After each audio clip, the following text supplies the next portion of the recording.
How are you doing? Just fine. And you? Pretty good. You don't even look like Johnny Carson or David Letterman. Sorry about that. How'd you ever get? Yeah. How'd you ever get interested in doing radio? Well, I saw your list of questions before I came on stage. Gave me 2 minutes to think about it. Actually, I think I was about 14 years old, and I was really involved in my church. And the pastor encouraged me to get up and read in front of the congregation on Sundays. And I think I was a freshman about that time, and I did that for 3 or 4 years. And then I had a chance to get into a radio program through the English department. I grew up in a real small town in rural Minnesota, and we had a local radio station that gave the high school kids an hour a week to produce a radio show. So I got involved in that, and then one thing led to another, and I got into it a couple of years after that. Did you carry that on through college, or did you have a different major? Did you? Well, actually, I didn't go to a college. I went to a trade school for a year in Minneapolis, and I was very young when I graduated high school. I was less than 18 years old when I started my first day full-time in radio, and I guess it has probably taken me 10 or 15 years to really appreciate the college education and not having one. I'm getting to the point in my life now, I'm 33 years old, and I kind of wish that I had taken 3 or 4 years to go do it. And sooner or later, not having a college education, especially if you have a chance to get one, it'll catch up to you. So I was very anxious and very happy to get out in the workforce at the age of 17 or 18, but down the line, it really does pay to have the education. Have you been at WRL all the time, or have you worked at different radio stations? Well, I went to school in Minneapolis, and I moved back to my hometown in western Minnesota, and I was there for about 1.5 years. And from there, I moved to Lincoln, Nebraska, and I worked in Lincoln about 7 years, and I've been in Peoria since 1981. Now, you are the host of what's called the Morning Magazine every weekday morning. Mm-hmm. Was that your own idea, or is that has been with the WRL for quite a while? Well, I've been doing the morning show since I got here in April of 1981, and I think the name, the Morning Magazine, has been kind of attached to the name Gene Konrad for probably about 4 years. We just felt that the show needed a handle that people could call. Some shows around town are called, the Breakfast Club or the Q Morning Zoo or the Morning Magazine. We have so many different informational things that we provide on our radio station that we thought the word magazine was very apropos at the time.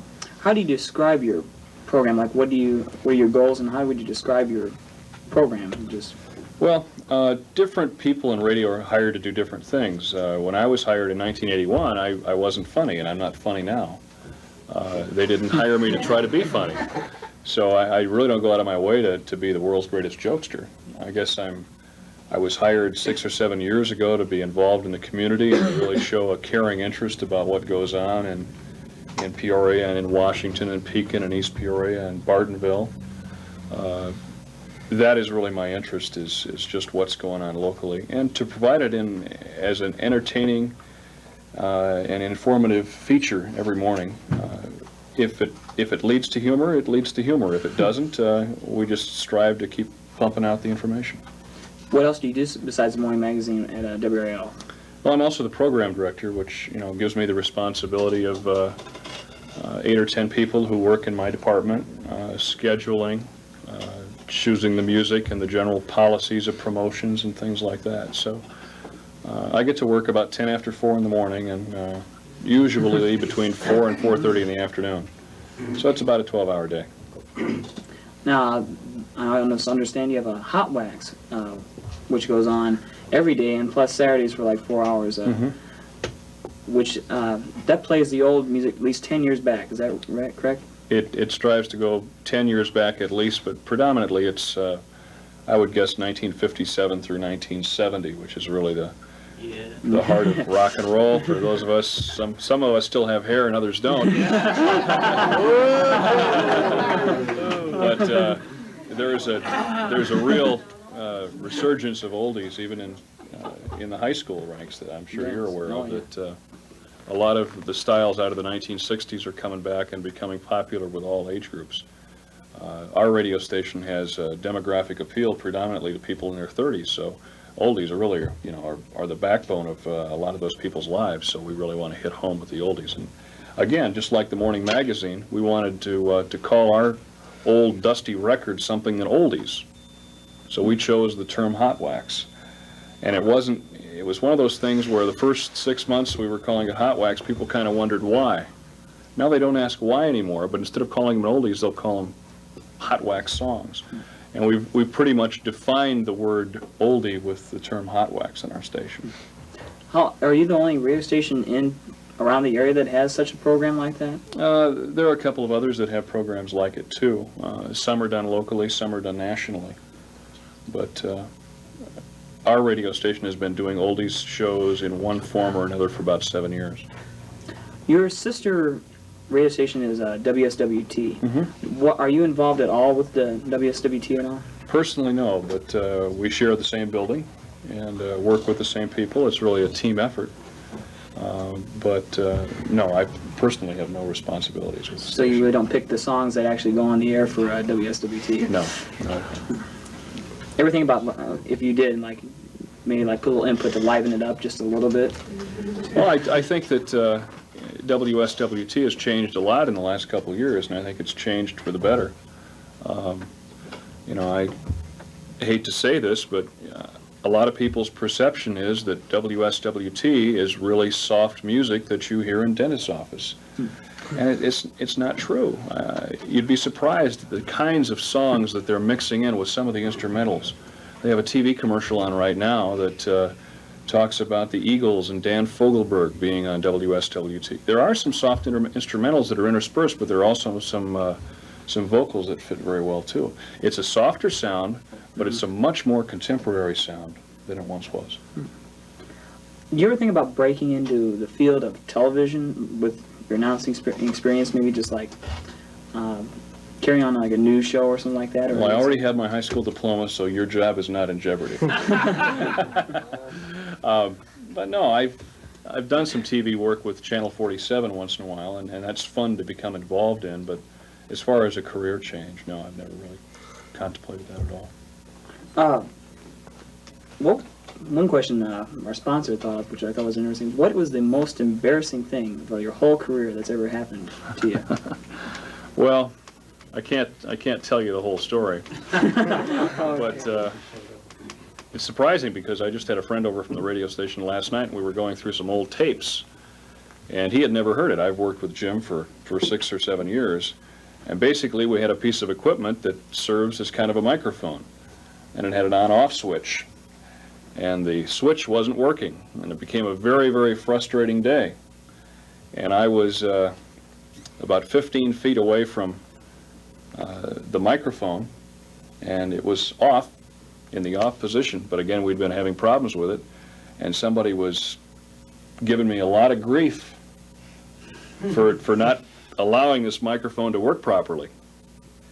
And it was supposed to be off, but it wasn't, and I shouted something at the top of my lungs, and it was live on the radio, and it's one of those kinds of tapes that shows up all the time at the Christmas parties. But I didn't get a whole lot of sleep that night, and wound up basically worrying about my future and my job, and wound up in my boss's office the next morning at 8 o'clock, sweating like crazy, and luckily enough he let me keep working. So that was scary. You said that most people like listen to hot wax around their 30s. Is that your target audience? Do you try to hit more of the adults than? Yeah, I think so.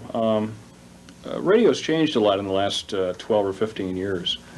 You had mentioned WSWT and the fact that it was always soft and a lot of real syrupy instrumentals. And like I said, it's changed over the last few years. But in the 1970s, I'm sure you remember that real well, back in about 72 or 73, or even through about 1975, all the FM stations were playing that kind of music. There were 3 or 4 FM stations that were operable, and they basically were the kinds of stations that simply played tapes of very soft and mellow music 24 hours a day. And back until about 1975, WIRL was the rock and roll radio station in town. And over the course of the last 10 years, FM has come on, and They have gone for a certain segment of the audience and been very successful. And we have kind of taken the audience that grew up with WIRL and tried to grow with them to feature things like the oldies and the hot wax to still make ourselves attractive to our market. So it's an ever-changing world. Radio stations are constantly changing to keep up with the audience that they want to attract. How do you do in ratings? Are you rated against the other stations equally, even though you are different, like you're a different style of station than the other ones? Mm-hmm. Or do they rate like purely rock and roll to purely rock and roll? Everybody's in the same bathtub. It's everybody's in the same ratings. Basically, how the ratings work is that a company out of Maryland gets on the phone and calls different residences and families in central Illinois and asks them if they want to keep a radio diary of their listening habits for 1 week. And people 12 years of age and above in that household will fill out the diaries. There are 600 to 800 diaries filled out in a 3-month period, and then they're returned and calculated according to demographics and ages and genders, and it all spits out in a book that's about that thick with different percentages and numbers. And that's what a lot of advertisers base their advertising buys on, is the ratings. How do you compare against the other stations in the ratings? We hold our own. We hold our own. The one thing that the advertisers are very concerned with, and consequently the radio stations are very concerned with, is the 25 to 54-year-old. Because the feeling is that the 25 to 54-year-olds have the most income to spend. 25 to 54-year-old, by the time they're 25, they've been out of college 3 or 4 years, and they're starting to pay off their student loans. They're starting to have 3 or 4 years experience at their position and their job, and they've got some spendable income.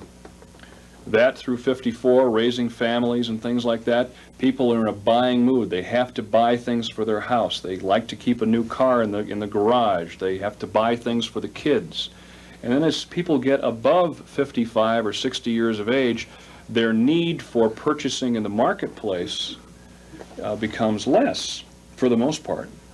And consequently, the advertiser generally is not quite as interested in getting that message out to the people above 55 or 60 years of age. So every station in town, whether they concentrate on the lower end of that 25 to 54 spectrum, the middle, or the upper end of the 25-54 spectrum, that's really where the battleground is among radio stations. Everybody wants a piece of that 25 to 54-year-old pie.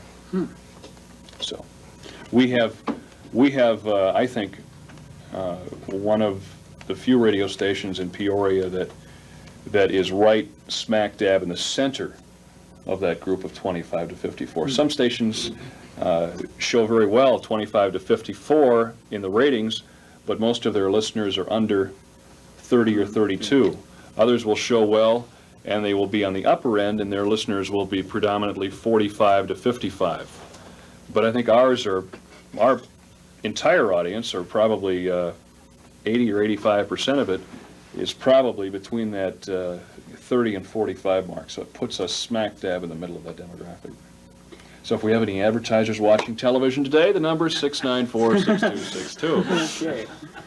Is there any big special happenings? I know you just got done with a contest, a high-low contest this past weekend. Is there any other big secrets you can let us in on here? Well, the program, I guess, is taped today, right? And played back later in the week? Played back Thursday night. Okay. Yeah.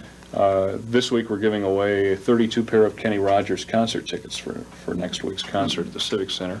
You mentioned a high-low game. For the last 3 weeks we've been doing a game where people call in and guess the exact amount in a jackpot, and we tell them if they're too high or too low, and by listening longer periods of time, people can zero in on the exact amount. We gave away $5,000 that way in a 3-week period. And we'll probably do something like that in the next couple of months again. I think it adds to the excitement. It makes people want to listen a little bit longer, and most radio contests fall during the ratings to get people to listen a little bit longer.